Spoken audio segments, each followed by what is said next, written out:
right now. Pittsburgh's best sports show is about to begin. Call us or tweet us. We've got things to talk about on the Ireland Contracting Nightly Sports Call. All right, thanks a lot, Jess, and thank you for sticking around for the Ireland Contracting Nightly Sports Call. I'm Rich Walsh. I'll be joined by Chris Mueller over at the 93.7 The Fan Cam in a matter of moments, and there he is right there with his nice fan sweatshirt, hoodie. I guess you get that when you win all kind of big awards. I don't have a fan hoodie that I could wear on this show. I'm sure Pomp does. I don't know. We keep the gear here very much under lock and key, Rich. I guess that puts me in a uniquely good position as a long-tenured member, a day one member of the station, to have first access. But yes, I'd love to tell you that I, your pal Mulsey, could score one for you, but I can't make promises that I'm not sure I can keep. Maybe one day. I'd wear it proudly. All right, give us a call tonight, 412-575-2600. One guy that's kind of under lock and key right now is Aaron Rodgers. What do you think is going to happen? Do you think this is some big charade?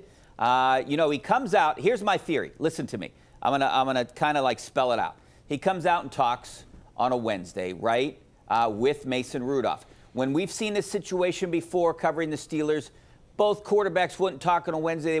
They would talk on Fridays, right? Russell Wilson, Justin Fields, it happened to them last year.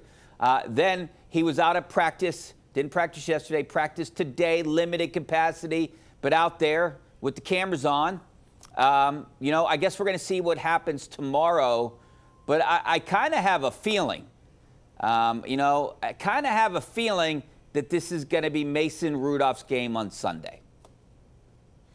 I wouldn't bet Lennox and Ace's respective college funds, Rich, that Aaron Rodgers is going to start, but I'd probably make a gentleman's wager with you off the air, and I say this knowing full well that you have far more sources than I do in that situation.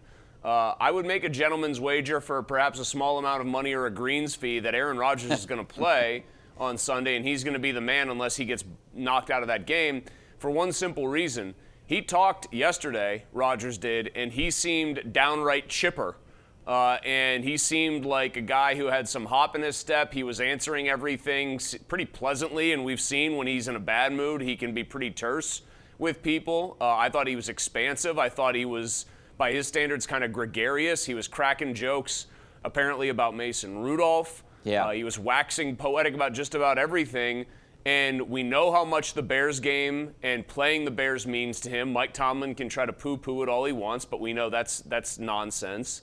And so his just general attitude, the optimism, everything else had me reading between the lines thinking he is just about positive he's going to be the starter. And that's the way I felt yesterday, but the more I think about it, I'm going the other way. I mean, we're obviously going to find out a lot more tomorrow during tomorrow's practice. The one question that I asked him yesterday was about pain tolerance. Is it about the pain? And he said no, safety. That's what makes me think that, you're talking about a guy not only taking snaps, but getting hit and falling. Could that do damage to his wrist for the rest of the season? I mean, you don't want to fall and bang your head off the turf. You got to protect your hand somehow, but you're going to use your hand to catch yourself. So that's what makes me think that maybe this is not a good idea for Rodgers and the Steelers, and both are thinking that way. But obviously, we don't know anything for sure yet. That decision isn't going to come probably until tomorrow or Saturday.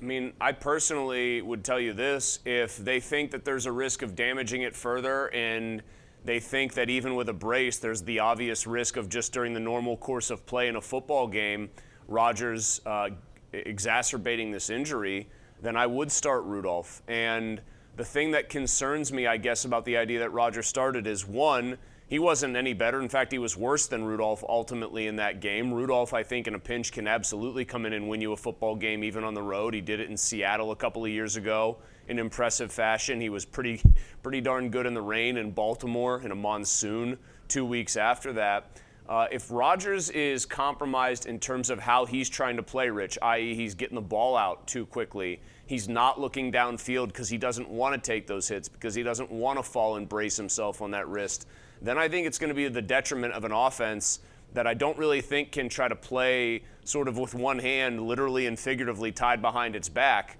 And in that case, I would play Mason Rudolph. So if it's actually safety related and it would otherwise alter maybe the way he would play stylistically, I'd play Mason. But I just have a feeling that they're going to go with Rodgers. All right, gentleman's bet on this one. I'm going Mason Rudolph. That's the feeling I have right now. You're going Rodgers. We'll see who's right. Yeah, we could bet that hoodie. I don't have a KDKA hoodie. We could trade hoodies or something. We'll figure something out. Greens fee, maybe, right? I'll take you to scenic North Park, and you can put Longview on the line. Okay. The scales are a little unbalanced there, but in May, North Park is beautiful, Rich. All right. Don't forget about our Penn West University question of the night. Just scan that QR code in the right-hand corner. Should the Steelers try to sign wide receiver Brandin Cooks when the Saints release him? I don't think it's really a good idea. I think it's signing another one of these guys, the Allen Robinson kind of guys. Van Jefferson, same category for me. I think Brandin Cooks is trying to become the Josh Johnson of wide receivers and eventually play for at least 20 NFL teams. I know as recently as a couple of years ago, he was still pretty highly productive, but I'll be really blunt here. I haven't thought about him once this year. Yeah. I couldn't even tell you off the top of my head what his numbers look like. And while he maybe could find success because I think he's a very crafty player in the right setting, is that right setting here? I'm not so sure. I think Mike Tomlin would have deference to a veteran like that getting on the proverbial moving train, but I suspect Brandin Cooks is going to look for more pass-happy offenses where he could maybe catch on and start catching the ball much sooner than this. All right. This is our Xfinity tweet of the night from your partner over at 93.7 The Fan, Andrew Filipponi. Stat of the week, the Steelers are 5-0 when they play on CBS this year. They're 1-4 when they play on the other network. Sunday's game versus the Bears is on CBS. KDKA, that is. So plan accordingly. So Pony is predicting, I guess, the Steelers are going to win this game. They're a 2.5-point underdog right now. That's never good for a prediction, although he got the last one right and doesn't have to get a tattoo now, I think. Well, I mean, he should put his money where his mouth is. They're playing the Bears, so maybe he should do one of those things where if the Steelers lose, he'll do one of those old-timey circus fights against an old bear that has its teeth removed. He'll box a bear, maybe. Get in there like an old-timey fighter. Now. Yeah. That's good. Bob and weave, Pony. He should put something maybe on the we line should for eat every him, game. make him eat like 15 Chicago-style hot dogs. I don't know. Yes, I think that they have been, it's kind of a quirk. I will admit that it's a little unusual because they've played some really good teams on CBS. They've beaten the Patriots, for example, on CBS. I just think it's a little strange. They also, I will admit this, I did not think J.J. Watt was going to be great at this, and I wondered about how he would handle calling games that his brother is playing in. This is what, their fourth or fifth Iron Eagle J.J. Watt game, and I must say, JJ's work as a color commentator is, in fact, growing on me. He's pretty good at it. Yeah, for sure. I would like to point out those CBS games are 1 o'clock games. I do like the CBS broadcast better, but the Steelers seem to play better during the 1 o'clock hour. At least this year they do. They haven't been great. They haven't fared well. Aaron Rodgers gets tired. Aaron Rodgers is almost 42 years old. If they're on in prime time, I mean, Richie, I'm a couple months away from being 41. I mean, just doing the nightly sports call, I feel exhausted when I get back into the car here. So Rodgers is probably looking for warm milk and kind of something to watch on Netflix while he drifts off to sleep when they're playing these primetime games. All right, back to our live poll question. Should the Steelers try to sign Brandin Cooks? I say no. I'd be in the no category. 85% of our viewers, I think the same. Let's go out to the phone lines. We got Dave out in Cecil. How you doing, Dave? Good. Thanks for taking my call. Things don't bode too well, however, for the Steelers this Sunday. They've only won once in Chicago since 1936. That was a 1995 overtime win, 34-31. What do you say? Look, I don't look at history. I was there for the last two losses. That's since I've been covering the Steelers, so that would have been, the last 16 years when they were there, and they lost twice. Both were not pretty. I would have to say. And the last time they were there was the whole anthem situation with Al Villanueva. So, yeah, I feel good about this. I mean, the Bears are a hot team right now, won 7 of their last 8, 7-3. So, I mean, things are going pretty well for the Bears, first in the NFC Central. Their offense is ranked 4th in the NFL. They have the most turnovers. They should be favored more when you look at it on paper. But I still think the Steelers are going to win this game, though. I think the Steelers have a real chance. I think Caleb Williams has been pretty impressive. Ben Johnson was clearly the right hire there. Eric Pegram, for those wondering, had 3 touchdowns when the Steelers last won in Chicago on that chip shot Norm Johnson field goal. I will also point out that Neil O'Donnell attempted 52 passes in that game, Rich. 52! Yeah, they went on to win. That's O'Donnell. the year they went to the Super Bowl, right? That was that it was a good win. It was I vaguely remember that game. They got Mike Glennon, you forgot to mention, in 2017. That was the other thing. Yeah. Mike Glennon, a weird knack for beating them with multiple different teams. I think they can run on the Bears. I think they can absolutely run the ball. I think the Bears are going to want to test their run defense because we know Ben Johnson, while he's known for high-flying offense and scoring a lot of points, when they were in Detroit, or when he was in Detroit, they ran the ball at people, and they want to do that same thing here. So I think it's going to test the run defense. I expect it to be close. The weather shouldn't be a factor. It's not going to be mid to late November cold out there. It's going to be in the 50s. It's going to be sunny. So there's not going to be any of that. And I think it's going to be a case of, can Mike Tomlin, and I don't think we can just say the answer is no because Ben Johnson's been better of late, because Tomlin's had some decent defensive performances.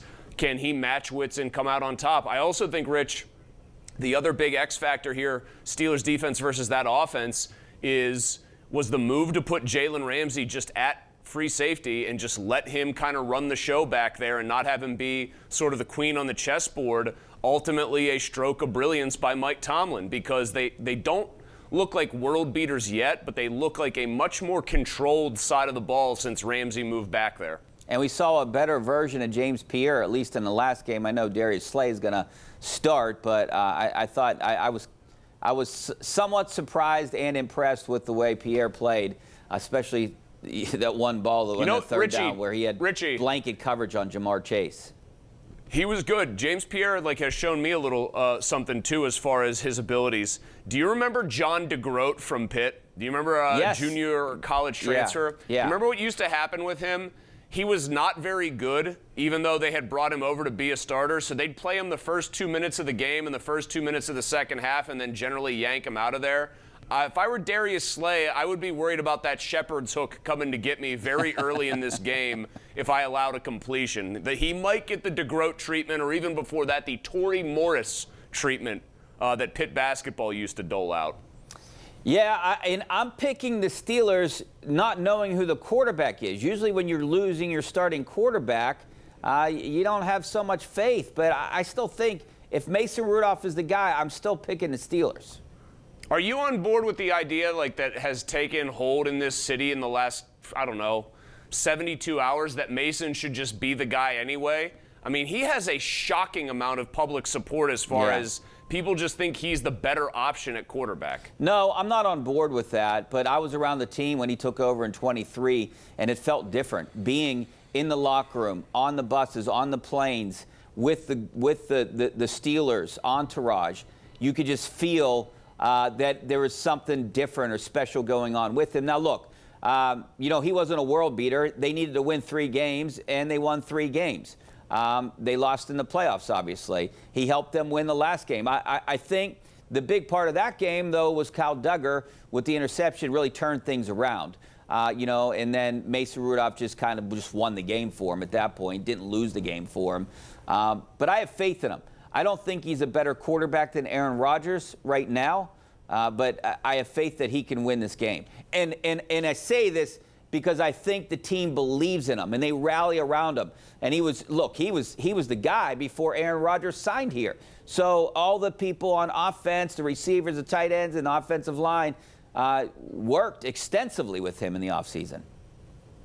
He still doesn't have Rodgers' arm. He still doesn't have Rodgers' knowledge of what defenses are trying to do. But, to his credit, I will say this about Rudolph. He's gotten a lot more confident over the years.